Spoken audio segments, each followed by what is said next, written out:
साथियों, देश के किसानों के कल्याण की दिशा में, कृषि सुधारों की दिशा में कल देश के लिए बहुत ही महत्वपूर्ण दिन था। कल विश्वकर्मा जयंती के दिन लोकसभा में ऐतिहासिक कृषि सुधार विधेयक पारित किए गए हैं। इन विधेयकों ने हमारे अन्नदाता किसानों को अनेक बंधनों से मुक्ति दिलाई है। आजादी के बाद किसानों को किसानी में एक नई आजादी देने का काम हुआ है। इन सुधारों से किसानों को अपनी उपज बेचने में और ज्यादा विकल्प मिलेंगे और ज्यादा अवसर मिलेंगे। मैं देश भर के किसानों को इन विधेयकों के पारित होने पर बहुत बहुत बधाई देता हूं। किसान और ग्राहक के बीच जो बिचौलिए होते हैं, जो किसानों की कमाई का बड़ा हिस्सा खुद ले लेते हैं, उनसे बचाने के लिए विधेयक लाए जाने बहुत आवश्यक थे। ये विधेयक किसानों के लिए रक्षा कवच बनकर के आए हैं। लेकिन कुछ लोग, जो लोग दशकों तक देश में शासन करते रहे हैं, सत्ता में रहे हैं, देश पर राज किया है, वो लोग किसानों को इस विषय पर भ्रमित करने की कोशिश कर रहे हैं, किसानों से झूठ बोल रहे हैं।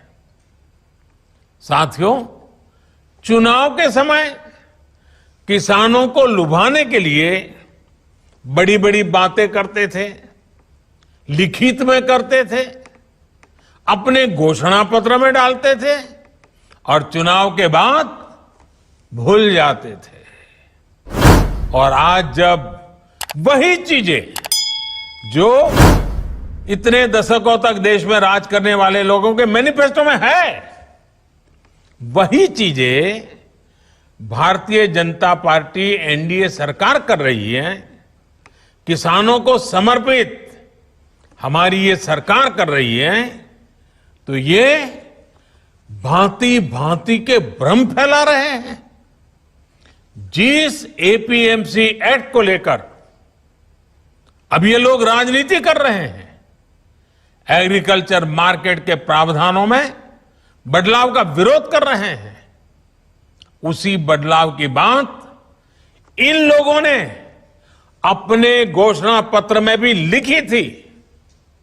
लेकिन अब जब एनडीए सरकार ने ये बदलाव कर दिया है, तो ये लोग इसका विरोध करने पर, झूठ फैलाने पर, भ्रम फैलाने पर उतर आए हैं। सिर्फ विरोध के लिए विरोध करने का ये एक के बाद एक अनेक उदाहरण सामने आ रहे हैं। लेकिन ये लोग ये भूल रहे हैं कि देश का किसान कितना जागृत है। वो ये देख रहा है कि कुछ लोगों को, किसानों को मिल रहे नए अवसर उनको पसंद नहीं आ रहे हैं। देश का किसान ये देख रहा है कि वो कौन से लोग हैं जो बिचौलियों के साथ खड़े हैं। साथियों, ये लोग एमएसपी को लेकर बड़ी बड़ी बातें करते थे, लेकिन कभी अपना वायदा पूरा नहीं किया। किसानों से किया ये वायदा अगर पूरा किसी ने किया है तो भाजपा एनडीए की वर्तमान सरकार ने पूरा किया है। अब ये दुष्प्रचार किया जा रहा है कि सरकार के द्वारा किसानों को एमएसपी का लाभ नहीं दिया जाएगा। ये भी मनगढ़ंत बातें कही जा रही हैं कि किसानों से धान, गेहूं इत्यादि की खरीद सरकार द्वारा नहीं की जाएगी। ये सरासर झूठ है, गलत है, किसानों के साथ धोखा है। हमारी सरकार किसानों को एमएसपी के माध्यम से उचित मूल्य दिलाने के लिए प्रतिबद्ध है। पहले भी थे, आज भी हैं, आगे भी रहेंगे। सरकारी खरीद भी पहले की तरह जारी रहेगी। कोई भी व्यक्ति अपना उत्पाद जो भी वो पैदा करता है दुनिया में कहीं भी बेच सकता है, जहां चाहे वहां बेच सकता है। अगर वो कपड़ा बनाता है जहां चाहे बेच सकता है, वो बर्तन बनाता है कहीं पर भी बेच सकता है, वो जूते बनाता है कहीं पर भी बेच सकता है। लेकिन एकमात्र केवल मेरे किसान भाई बहनों को इन अधिकारों से वंचित रखा गया था, मजबूर किया गया था। अब नए प्रावधान लागू होने के कारण किसान अपनी फसल वो देश के किसी भी बाजार में अपनी मनचाही कीमत पर बेच सकेगा।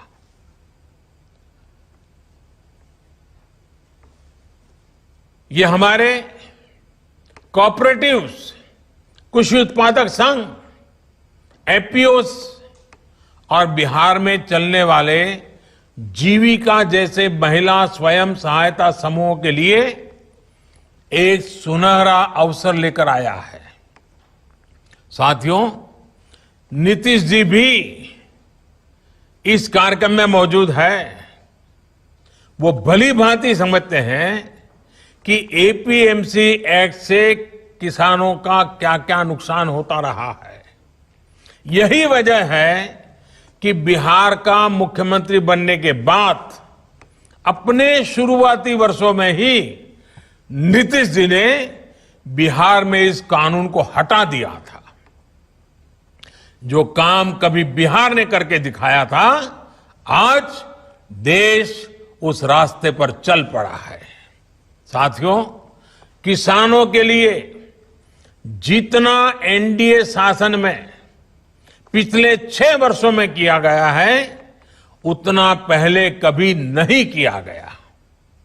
किसानों को होने वाली एक एक परेशानी को समझते हुए, एक एक दिक्कत को दूर करने के लिए हमारी सरकार ने निरंतर प्रयास किया है। देश के किसानों को बीज खरीदने में, खाद खरीदने में, अपनी छोटी छोटी जरूरतों को पूरा करने के लिए किसी से कर्ज न लेना पड़े, इसके लिए ही प्रधानमंत्री किसान कल्याण योजना शुरू की गई थी। इस योजना के तहत अब तक देश के 10 करोड़ किसानों के खाते में करीब करीब 1 लाख करोड़ रुपए, 1 लाख करोड़ रुपए सीधे किसानों के खाते में ट्रांसफर किए जा चुके हैं। कोई बिचौलिया नहीं। किसानों को पानी की दिक्कत ना हो, किसानों से अटकी पड़ी सिंचाई, दशकों से अटकी पड़ी सिंचाई, वो परियोजनाएं पूरी हो, इसके लिए प्रधानमंत्री कृषि सिंचाई योजना पर करीब 1 लाख करोड़ रुपए खर्च किए जा रहे हैं। वो यूरिया जिसके लिए लंबी लंबी लाइनें लगती थी, जो किसानों के खेत में कम और फैक्ट्रियों में ज्यादा आसानी से पहुंच जाता था, अब उसकी 100% निम कोटिंग की जा रही है। आज देश में बड़े स्तर पर कोल्ड स्टोरेज का नेटवर्क तैयार किया जा रहा है। फूड प्रोसेसिंग से जुड़े उद्योगों पर भारी निवेश किया जा रहा 1,00,000 करोड़ रुपए का एग्रीकल्चर इंफ्रास्ट्रक्चर फंड बनाया जा रहा है। किसानों के पशुधन को बीमारियों से बचाने के लिए देशव्यापी अभियान भी चलाया जा रहा है। मछली उत्पादन बढ़ाने के लिए, मुर्गी पालन को प्रोत्साहन के लिए, शहद उत्पादन बढ़ाने के लिए, दूध उत्पादन बढ़ाने के लिए किसानों को आय बढ़ाने के अतिरिक्त विकल्प देने के लिए केंद्र सरकार निरंतर कार्य कर रही है। साथियों, मैं आज देश के किसानों को बड़ी नम्रतापूर्वक अपनी बात बताना चाहता हूं, संदेश देना चाहता हूं। आप किसी भी तरह के भ्रम में मत पड़िए। इन लोगों से देश के किसानों को सतर्क रहना बहुत जरूरी है। ऐसे लोगों से सावधान रहें जिन्होंने दशकों तक देश पर राज किया और जो आज किसानों से झूठ बोल रहे हैं। वो लोग किसानों की रक्षा का ढिंढोरा पीट रहे हैं, लेकिन दरअसल वे किसानों को अनेक बंधनों में जकड़कर रखना चाहते हैं। वो लोग बिचौलियों का साथ दे रहे हैं। वो लोग किसानों की कमाई को बीच में लूटने वालों का साथ दे रहे हैं। किसानों को अपनी उपज देश में कहीं पर भी किसी को भी बेचने की आजादी देना बहुत ऐतिहासिक कदम है।